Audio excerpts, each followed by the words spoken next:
इस वीडियो में हम बात करने जा रहे हैं ऐसे देश की जहां की पानी काफी साफ है और जहां की मिट्टी काफी उपजाऊ है। इस देश का नाम है इराक। अरबी भाषा में इराक का यही मतलब होता है जो हमने आपको बताया। मिडिल ईस्ट के देशों में इराक हम सब का एक जाना पहचाना नाम है।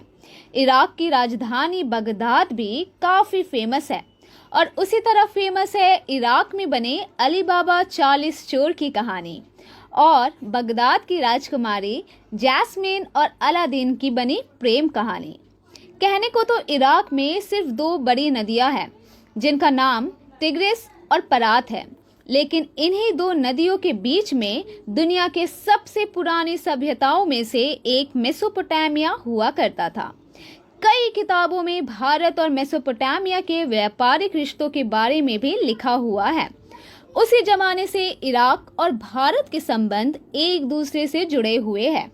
न सिर्फ मेसोपोटामिया बल्कि सुमेर, अक्काड, अशर और बेबीलोनिया सभ्यता का घर इराक ही रहा है। अगर इराक के बारे में आप और भी रोचक तथ्य जानना चाहते हैं तो इस वीडियो को आखिर तक देखते रहिए। 8वीं शताब्दी से ही बगदाद इराक का सबसे बड़ा शहर रहा है। उस जमाने के खलीफा अब्बासिद ने बगदाद को अपनी राजधानी बनाई थी। बाद में खलीफाओं का ऑटोमन साम्राज्य फैलता ही रहा। तब इराक के 4 हिस्सा हुआ करता था: बगदाद, बुशरा, मोसुल और बाबिल। ये 4 इराक के सबसे बड़े स्टेट्स हुआ करते थे। इराक के इतिहास में अशरों के साम्राज्य के पतन के बाद विदेशी ताकतों का यहाँ पर जोर बढ़ने लगा। कभी यहाँ अरब शासन करते थे तो कभी मंगोल। 13वीं सदी में तैमूर लंग के घुसपैठ के बाद कई सालों तक यहाँ अराजकता फैली रही। बाद में टर्की के उस्मानी साम्राज्य ने यहाँ पर अपना शासन जमाया। बड़े शहरों की बात की जाए तो बगदाद के अलावा यहाँ पर करबला, बुशरा, किरकुक और नजफ यहाँ के बड़े शहर हैं। साधारण बोलचाल में यहाँ अरबी और कुर्दिश भाषा बोली जाती है। ऑटोमन साम्राज्य के अंदर होने के कारण प्रथम विश्व युद्ध में इराक ने टर्की और जर्मनी के साथ मिलकर अंग्रेजों के खिलाफ लड़ाई लड़ी। अंग्रेजों ने ऑटोमन सत्ता को बुरी तरह हरा दिया।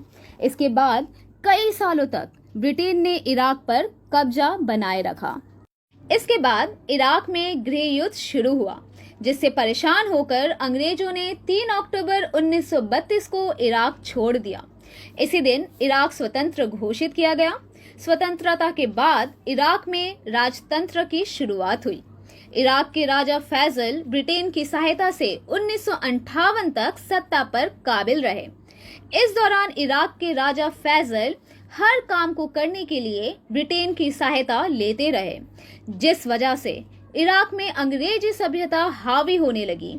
1958 में राजा फैजल को चुनौती देते हुए उनके सैनिकों ने तख्ता पलट कर दिया, जिसके बाद 1968 तक इराक में गणतांत्रिक सरकार बनी।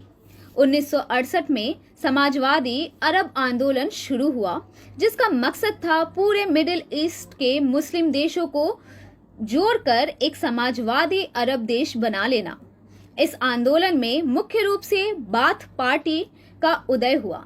इस पार्टी का सिद्धांत था कि संयुक्त आधुनिक अरबी इस्लामिक राष्ट्र बनाकर उसको दुनिया के नक्शे पर लाना। इस पार्टी में सद्दाम हुसैन ने अपनी कद्दावर शक्तियां इस्तेमाल की। उसने पहले तो इराक को एक आधुनिक राष्ट्र बनाने की कोशिश की, लेकिन छोटे मोटे विवादों के चलते वो हिंसा पर उतर आए। इराक 2 हिस्सों में बटा था। एक तरफ जहां अरबी लोग शासन करते करते बहुत ताकतवर बन चुके थे, वहीं यहाँ के पुराने निवासी कुर्द जनजाति को काफी संघर्ष करना पड़ा।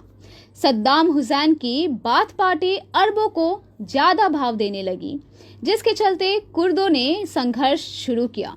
कुर्दों को दबाने के चक्कर में सद्दाम हुसैन ने हिंसा फैला दी, जिससे कि उसकी छवि कुर्दों के बीच खराब होने लगी। बाथ पार्टी तो खत्म हो गई, लेकिन सद्दाम हुसैन बचा रहा।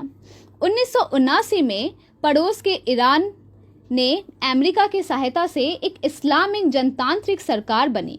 नई ईरानी शासन व्यवस्था और सद्दाम हुसैन के बीच संबंध बिगड़ते रहे, क्योंकि बाकी मुस्लिम देशों से अलग ईरान ने शिया शासकों की सत्ता बन गई थी। सद्दाम हुसैन और उसकी पार्टी सुन्नी समर्थक थी। सद्दाम हुसैन को ये डर सता रहा था कि ईरान में जो शिया शासन चल रहा है वो कुर्दों को बहका के इराक पर भी कब्जा कर लेंगे। इसलिए 1980 में उसने ईरान के खिलाफ मोर्चा खोल दिया। 8 साल तक ये युद्ध चलता गया। इसके बाद अचानक से खाड़ी युद्ध शुरू हो गया, जिसके बारे में हम आपको किसी और वीडियो में बताएंगे। शिया, सुन्नी और कुर्दों की इस लड़ाई में इराक बुरी तरह फंस गया। पहले तो ईरान से हार का सामना करना पड़ा। रही सही कसर कुवैत के साथ हुए युद्ध ने पूरी कर दी। इस लड़ाई में इराक पूरी तरह हार गया, जिसके चलते लोगों का सद्दाम हुसैन पर से भरोसा उठ गया। लगातार राज कर रहे सद्दाम हुसैन के बेटे उदय ने भी थोड़ी बहुत मनमानी शुरू कर दी थी, जिससे जनता और ज्यादा परेशान हो गई। अमेरिका को ये शक होने लग गया कि भारत पाकिस्तान की तरह इराक भी एटम बॉम्ब बना रहा।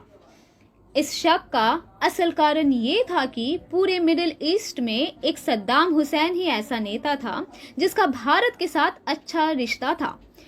इस शक की वजह से अमेरिका ने 2003 में इराक के ऊपर हमला कर दिया। कई सालों तक सद्दाम हुसैन को खोजा गया। फिर एक दिन सद्दाम हुसैन को एक बंकर से गिरफ्तार कर लिया गया।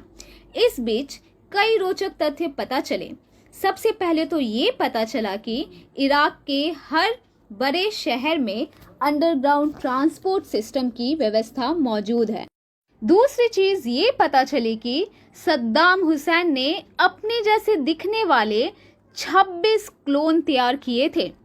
हर बार क्लोन को पकड़ने के बाद अमेरिका ये सोचती रही कि उसने सद्दाम हुसैन को पकड़ लिया है। इसी बीच सद्दाम हुसैन के बेटे उदय की हत्या कर दी गई। जब भी कोई क्लोन पकड़ा जाता तो उसका डीएनए टेस्ट किया जाता था। उदय के डीएनए सैंपल्स के साथ जब इन क्लोन के डीएनए सैंपल्स को एनालाइज किया जाता तो ये मिसमैच हो जाया करता था। ये सारे क्लोन इराक के सैनिक थे। आखिर में जब असली सद्दाम हुसैन को पकड़ लिया गया तब उसका डीएनए उदय के साथ मैच हो गया। 30 दिसंबर 2006 को सद्दाम हुसैन को फांसी पर टांग दिया गया। इराक की जनता सोचती रही कि अमेरिका अब इराक को शांति देकर जाएगा, लेकिन ठीक उसके उलट अमेरिका ने इराक को और ज्यादा परेशान कर दिया।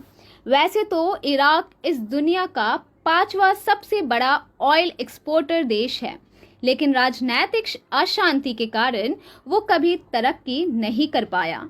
आलम ये है कि अब अलग से कुर्दिस्तान की मांग उठने लगी है। चाहे तो इराक आज भी तरक्की कर सकता है।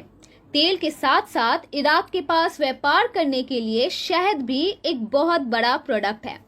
इराक के लगभग हर घर में खजूर के पेड़ और मधुमक्खी पालने की व्यवस्था आपको दिख जाएगी।